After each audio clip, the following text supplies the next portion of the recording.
What's going on, guys? Welcome to All Sports Best. This is a solo show here on the podcast. Today, we're going to try something new. It is a 1 minute, 10-second segment per topic. We've got 10 topics. Let's dive into them. I'm excited about this, a brand new format of podcast. I just want to put more content out there.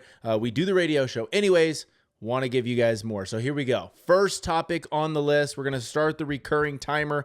It's a minute and 10 seconds per topic because TikTok doesn't pay you if you don't put out a clip that's a minute or more. So anyways, let's go ahead and get into it.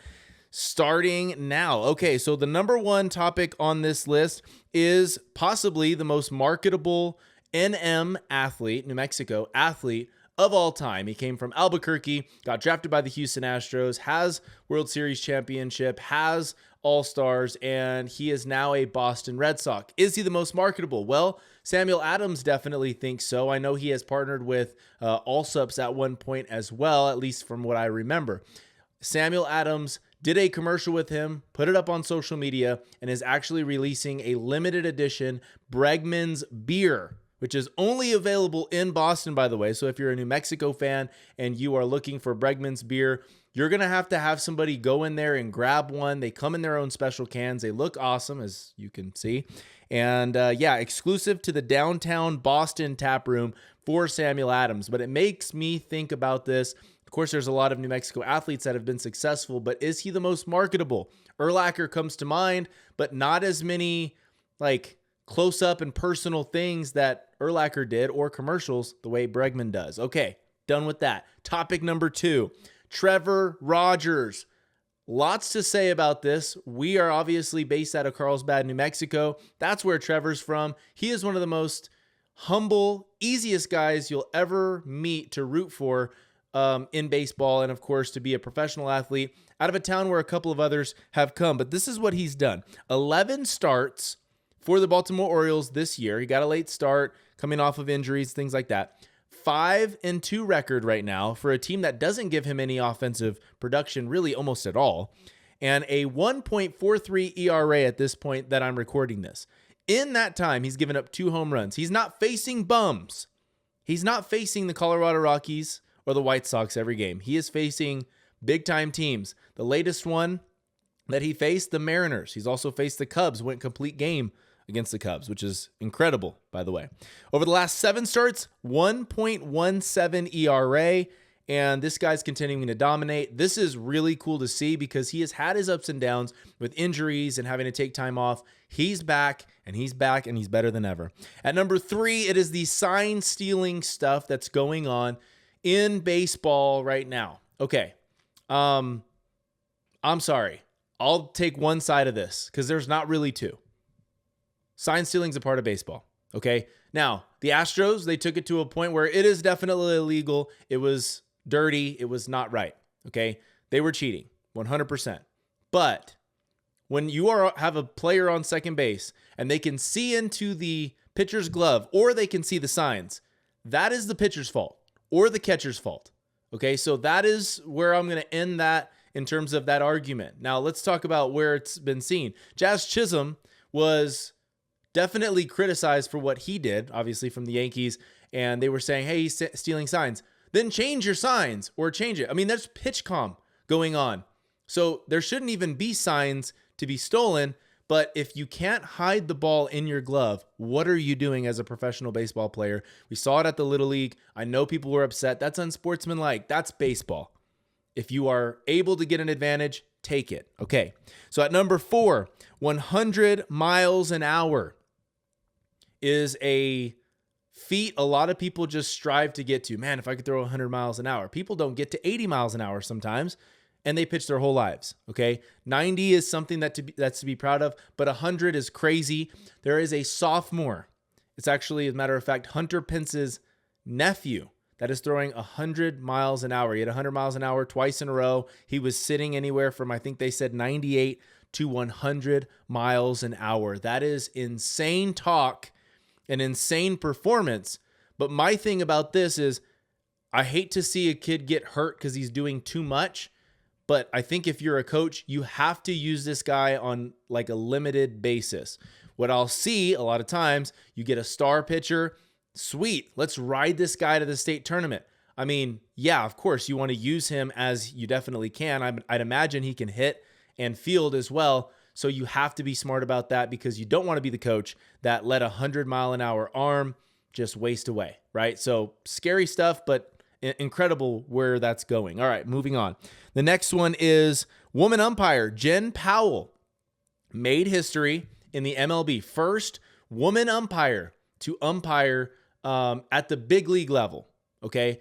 That's a big deal. And to me, the way I see it, everybody should get a fair chance. If she is better than, 50 other umpires to make it to the big leagues, then she should definitely be there. If she's not, maybe not.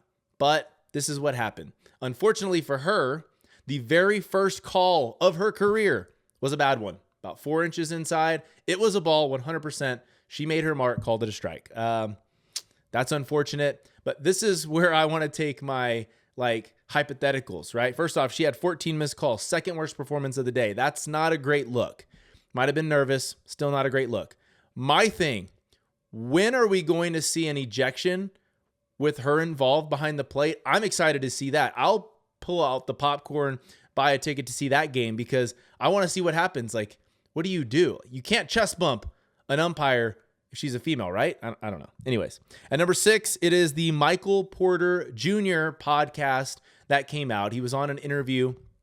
He was talking about gambling, how it is so tempting for players to just get their friends rich. Not themselves rich, but their friends rich. Seems a little bit suspicious. Well, people have been definitely making edits, and it's kind of funny because if you go and watch those edits, they show all of the times where he clearly wasn't putting out full output. And I can't expect a player to be perfect. That's never going to happen. But some of these mistakes were blunt and obvious. And I think what it's just telling us is not necessarily that he does it. I feel like you shouldn't say anything like that on a podcast, but guys have been dumber than that at the professional level. But also what it's telling me is that there is so much betting going on in pro sports across the board, and it is not hard to get away with it. Now, there's idiots that go, I'm going to put $10,000 on Michael Porter Jr. hitting the under. That won't make sense. If you make $50,000 a year, you're betting 10 grand. That's fishy. But if you're betting $250 or less each bet, do your thing. I'd imagine it's happening all the time. At number 7, Cristiano Ronaldo got engaged, and this man is richer than the world. He's so rich. He's making so much money. He put an almond of a diamond on his fiance's ring. That is, unreal, right? But it was worth $5 million. From what I understood is you're supposed to put like 10 to 20% of your yearly salary into the ring. I don't think it matters. I think it's all about, love, I guess. But Cristiano Ronaldo put $5 million into this ring. Imagine walking around with something that's valued over like 20 homes on your hands. And still, he makes $4.3 million a year. So this was just a drop in the bucket. Does he even really care about his wife if we're talking about what everyone says you're supposed to spend? I'm joking about that because I don't even know if you can get much bigger than that or better than that. What's the most expensive ring ever bought for somebody? I don't know. But Cristiano Ronaldo, richer than the world. Let's move on. All right, at number 8, it is Kelsey Plum. Is she the most annoying WNBA player now? I think Angel Reese was up for the grabs on that one. I think she was trying to get everyone's vote. If she was running for it, she was close. Kelsey Plum has now taken over that role, at least the way I've seen it lately. Number 1, at the All-Star game, they wore shirts that said, we should get paid more. I don't remember the full language. Put it up here. But, she was the one to call out Caitlin Clark. They weren't really wanting to do the shirts. Oh my gosh. They still wore them. Be quiet. First off. Second of all, the way that it's structured doesn't look like you should be making more money based on how much the WNBA makes. Regardless. Next thing, just recently, she kicked another player. She was trying to get the ball, decided, you know what? Nah, I'd rather just get your knee with my foot and kicked it. Insane behavior by Kelsey Plum. And she's just continuing to dive into that villain arc. And also fan fights. There was a fan that was waiting outside of, the bus for her to sign something. And she said, isn't that weird? Come on. No, they're a fan. We are all fans. Come on. At number 9, the player injuries on celebrations, they've got to stop. I mean, I know people that have gotten hurt because they were so mad about a performance. And to me, that makes way more sense. Like if you tell me, yeah, I broke my hand because I punched something, I've done it before, then I understand that because there's frustrations, there's a lot of emotions in the game. Celebrations that get you hurt, crazy stuff. Be careful, I guess. It's kind of weird. But anyways, let's talk about why I'm bringing this up. Connor Zilisch won the NASCAR race, the Xfinity Series. And as he was trying to get up on his car afterwards to celebrate, maybe pop some champagne, he got up there. His foot slipped as it was still in the door or on the door of his car. He fell down, not just fell down embarrassed, took it a step further, broke his collarbone. Reminiscent to me of Kendrys Morales from the Angels, who broke his leg celebrating after a grand slam. He jumped on home plate, broke his leg. Crazy stuff that happens when you celebrate, I guess. And the last thing on here, this one's not really a sports topic per se, but this year we're coming out with new polos, new gear. Excited to get it to you guys, and we will be having it very soon. Still not sure the full logistics, but it will be in a brick and mortar for you to go and buy, and we'll release details on that. But please do me a favor, hit the subscribe button and like this video. It goes a long way. You have no idea what it can do. We got 40 seconds left on the clock. Comment if you can. You can, okay? Your favorite New Mexico athlete of all time. Is it somebody from Carlsbad, Shane, Cody, Trevor? Is it somebody from, somewhere else? Alex Bregman comes to mind. I think there's a few different athletes that are on their way up to the major leagues and a couple that are in the major leagues. And I'm drawing a blank right now. Can't add any more research to what I've done because I feel like that's cheating on what we're doing here on the podcast. But thank you guys so much for listening. This new format, how do you like it? Let us know. And that is my time. Thanks.